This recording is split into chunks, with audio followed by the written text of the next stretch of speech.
t'as trop changé. Tu ne penses qu'à toi. Avec tout ce que j'ai fait pour toi, c'est comme ça que tu me remercies. Et voilà. En fait, toi, tu es en train de vivre un truc de ouf que tu n'as peut-être jamais vécu. Tu te sens bien, tu te sens aligné, tu prends ta place sans forcer. T'es bien, quoi. Pour la première fois, t'es bien. Tu dis non, et ça sonne juste. Tu dis oui seulement quand ça vient de toi. Et là, tu as vraiment l'impression de ne pas jouer un rôle. C'est exactement à cet endroit que ça se joue. Parce que c'est aussi à cet endroit que beaucoup de femmes reviennent en arrière, sans s'en rendre compte. Elles s'affirment, elles disent non, et bam! Ce qui te revient en pleine poire n'a rien à voir avec ce que tu croyais. Toi, naïvement, tu pensais que le jour où tu deviendrais enfin toi-même, que tu te prioriserais, quelque chose allait enfin se poser. Que ceux qui t'aiment, t'apprécient, allaient adorer ça. D'ailleurs, tu te posais même pas la question, c'était évident. Que ce serait plus simple, plus fluide, presque évident. Et que les autres autour de toi allaient spontanément reconnaître et aimer ce mouvement. Et puis, sans vraiment t'en rendre compte, tu as commencé à vraiment dire non. Un non assumé, affirmé. Juste un non qui te ressemblait davantage. Un non posé, qui marquait simplement que tu avais décidé de te privilégier. Et c'est là, à ce moment, que quelque chose a bougé. L'adhésion spontanée que tu espérais des autres, de ton entourage, de tes collègues, n'a pas du tout été au rendez-vous. Les regards ont légèrement changé. Certaines réactions sont devenues plus froides, plus distantes, et parfois c'était à peine perceptible. Et puis, ce qui devait arriver est arrivé, direct, blessant, un jugement. Tu deviens égoïste, ma pauvre. Et si ça t'a touché, c'est pas pour rien. Ça vient taper exactement là où tu as encore un doute, des doutes. Et puis cette phrase, elle ne va pas être anodine, hein, elle va s'accrocher. Parce que au même moment, toi, tu sens que tu es en train de te respecter comme tu ne l'avais jamais peut-être fait, jusque-là.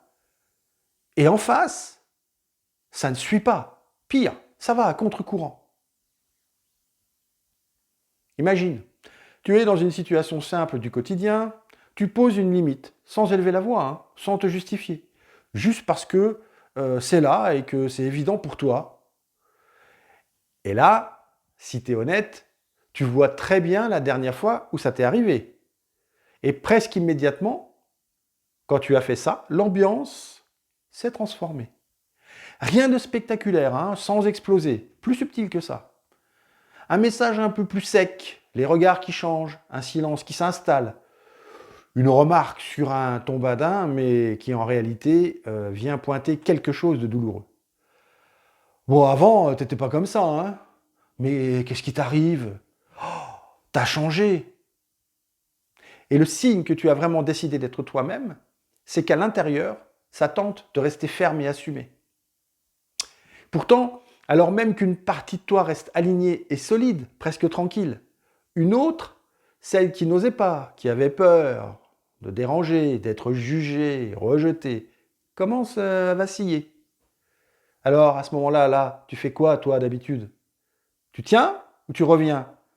Tu doutes ou tu cherches si tu n'es pas allé trop loin? Tu sais, on parle souvent du changement comme d'une libération, comme si le simple fait d'évoluer allait naturellement apaiser les choses. Dans la réalité, le mouvement commence souvent par déranger, voire même créer du chaos autour de toi. C'est pas ton changement qui dérange tant que ça. C'est ce que tu n'acceptes plus. Et dis-toi que le changement et la transformation naissent de ce chaos. Parce que ton affirmation ne transforme pas seulement ta vie. Elle modifie tous les repères des personnes qui t'entourent. Là où tu étais lisible, prévisible, presque organisé, celle qui dit toujours oui, quelque chose devient moins clair. Et certaines personnes s'étaient installées dans cette version de toi, dans cette façon que tu avais de faire. Alors, ça partait pas forcément d'une mauvaise intention. Simplement parce que c'était confortable et stable, connu pour eux. Seulement quand tu bouges, le cadre bouge avec toi. Et au moment où je te dis ça, je revois une de mes clientes que j'accompagne en ce moment. Une femme avec un parcours vraiment solide. Des formations, des compétences, des expériences de vie incroyables et une sensibilité très très fine. Et pourtant, toute sa vie, elle est restée dans le cadre, discrète, à sa place, sans trop prendre de place, presque invisible. Et pendant la dernière séance avec elle, elle m'a raconté, je lui ai fait raconter tout son parcours. Et il s'est passé quelque chose de très simple. Elle s'est vue, vraiment. Je prenais le temps de lui répéter ce qu'elle me disait à chaque fois pour qu'elle se rende compte. Elle a réalisé ce qu'elle a fait, ce qu'elle a traversé, et ça la surprend elle-même, comme tu peux le voir dans le commentaire qui s'affiche. Et dans la foulée, elle a commencé à bouger, concrètement. Elle est sortie du cadre, un petit peu. Elle a pris un peu plus de place. Et en même temps, comme par hasard, son corps réagit. La vessie qui dysfonctionne, des signaux qui arrivent, rien de spectaculaire, mais suffisamment présent pour freiner le mouvement. Comme si une partie d'elle disait « Attention, là tu sors de ce que tu as toujours fait, c'est dangereux. Douleur. » Parce que pour elle, être visible, c'était un risque. Et son corps a fait exactement ce qu'il fait dans ces moments-là. Il protège, il ralentit, il bloque.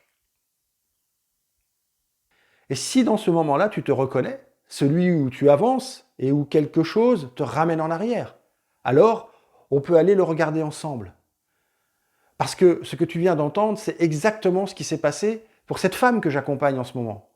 Une femme qui pensait avoir déjà beaucoup travaillé sur elle et qui en une séance a réussi à remettre de l'ordre là où tout était mélangé, à comprendre ce qui bloquait vraiment et à ouvrir une porte qu'elle ne pensait même pas pouvoir ouvrir.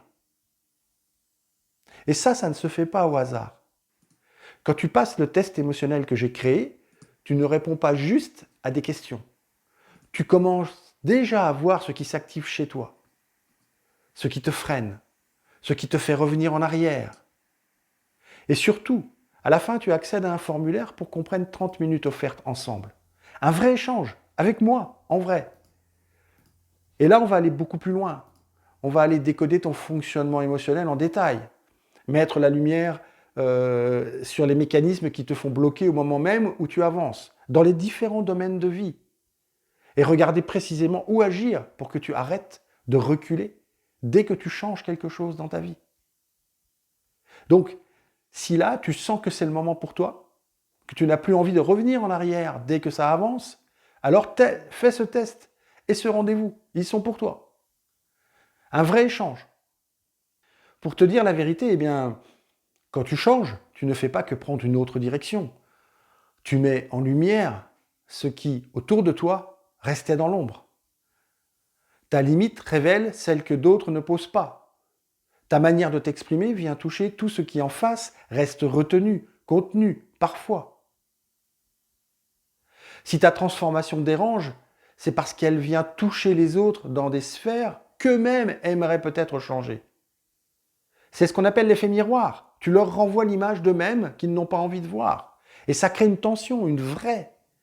Parce que voir demande une forme de courage. Et que ce courage-là, il n'est pas toujours disponible. Alors très naturellement, le système se réorganise. On simplifie, on ramène à quelque chose de connu, de maîtrisable. Tu deviens égoïste, t'es plus comme avant. Oui, mais avant, ce n'était pas moi. Pas vraiment. Et si ce mouvement reste flou pour toi, si tu ne vois pas ce qui est en train de se jouer, il y a de grandes chances que tu recules, que tu adoucisses, que tu reviennes vers quelque chose de plus acceptable, de plus confortable. Est-ce que tu reconnais ce moment précis où tu te remets à t'adapter, à t'effacer? Et si tu ne vois pas ça clairement, tu vas continuer à t'adapter sans t'en rendre compte. Et dans 6 mois, tu seras revenu exactement à la même place. J'ai grandi avec une mère qui ne dérangeait jamais. Elle faisait tout pour tout le monde. Elle s'adaptait en permanence.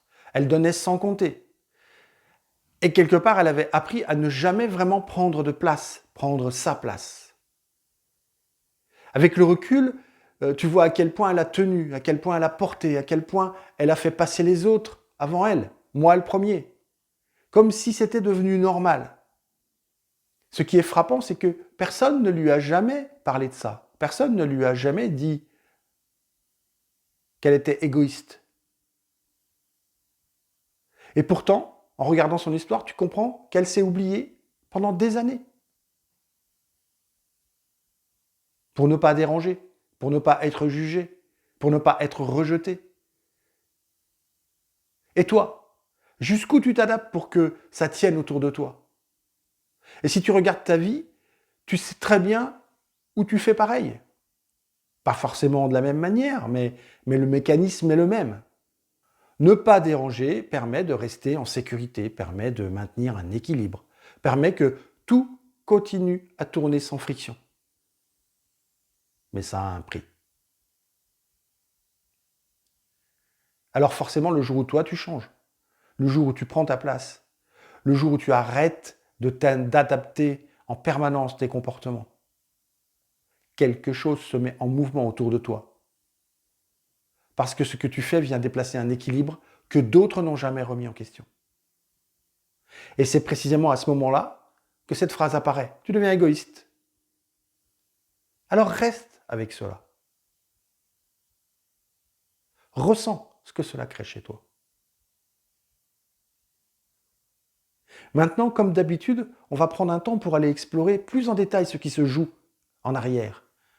Une respiration, un temps pour toi, un temps sacré. On va aller explorer en profondeur ce qu'implique le changement. Et reste avec ce moment, celui où ça bascule. Et maintenant, laisse venir une image.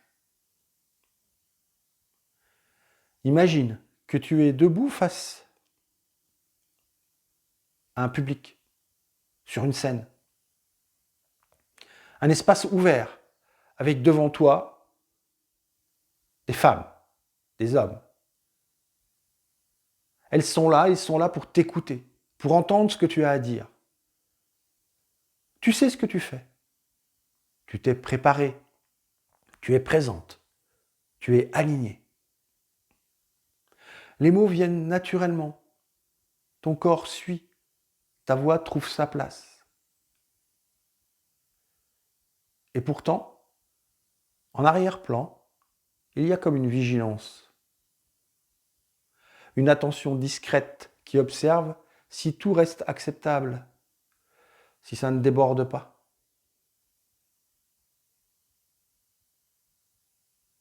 Et puis la scène change. Tu es toujours debout, toujours face à des femmes. Mais cette fois, tu n'as rien préparé, rien n'est prêt. Tu ne sais pas vraiment quoi dire, ni comment le dire. Et là, ton corps réagit autrement. Il cherche, il hésite, il tente de trouver un appui. Et pourtant, tu connais ton sujet. Et là, le regard des autres devient plus présent, presque plus lourd.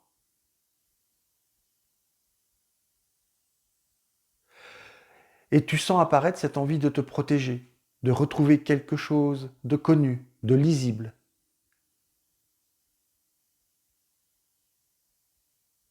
Puis, sans transition brusque, l'espace se transforme à nouveau. Maintenant, tu es assise autour d'un feu. Quelques personnes proches sont présentes. Tu n'as rien à prouver, rien à tenir, juste être là. Et dans cet espace, observe. Observe comment ton corps se pose. Ou peut-être reste en alerte. Observe ce qui se passe quand il n'y a plus de rôle à jouer, plus d'image à maintenir, rien à préparer. Ressens. Ces 3 espaces, ce sont 3 manières d'être. Et au milieu de tout ça, il y a toi. Tu as laissé partir celle qui s'adapte, celle qui se conforme. Et tu as accueilli celle qui reste. Et dans ce moment-là, quelque chose commence à se stabiliser. Subtil, discret. Et si tu restes vraiment, tu peux sentir que ça ne rassure pas, que ça ne se pose pas gentiment. Non, c'est un endroit plus brut, moins confortable, mais plus vrai. Quelque chose de réel. C'est ta place. Qu'est-ce qui change si tu restes là, sans revenir en arrière? Tu peux venir l'écrire en commentaire sous la vidéo lorsqu'elle sera terminée. Tu viens de le sentir dans ces 3 espaces. Selon le regard, selon le rôle, ton corps bouge. Et malgré tout, il y a un endroit en toi qui reste. Et c'est exactement là qu'elle se joue, cette place. Et encore une fois, si en écoutant cette histoire, tu te reconnais, si tu sens que dès que tu commences à déployer tes ailes, à prendre un peu plus de place, à prendre ta place, quelque chose vient freiner en toi. Parfois dans ton corps, parfois dans tes relations, parfois dans les deux en même temps. Et si tu es encore là, ce n'est pas un hasard. C'est que quelque chose en toi a déjà compris. Et maintenant, tu as 2 options. Continuer à t'adapter, continuer à revenir en arrière. Ou venir voir clairement ce qui se joue, là, maintenant. Alors va faire le test émotionnel que je t'ai mis en description. À la fin de ce test, avec ton résultat, il y a un formulaire. Tu peux le remplir et on prendra 30 minutes ensemble, vraiment ensemble, pour aller voir ce qui se joue. Un vrai échange. On ira regarder précisément ce qui s'active chez toi, dans ces moments-là. Ce qui te fait ralentir, ce qui te fait revenir en arrière. Et surtout, comment continuer à te déployer sans t'écraser à l'intérieur. C'est exactement le travail que j'ai fait avec cette cliente aujourd'hui. Et ces 30 minutes sont offertes. Alors, le vrai signe, c'est pas ce que tu montres. C'est ce que tu ne peux plus accepter. Il se reconnaît dans ce que tu ne peux plus faire comme avant. Et si tu sens que c'est exactement là que ça bloque pour toi, c'est aussi exactement là que j'interviens avec les femmes que j'accompagne. Quant à moi, je te retrouve là où la survie s'efface et où tu te sens enfin vivante. À très vite. Ciao.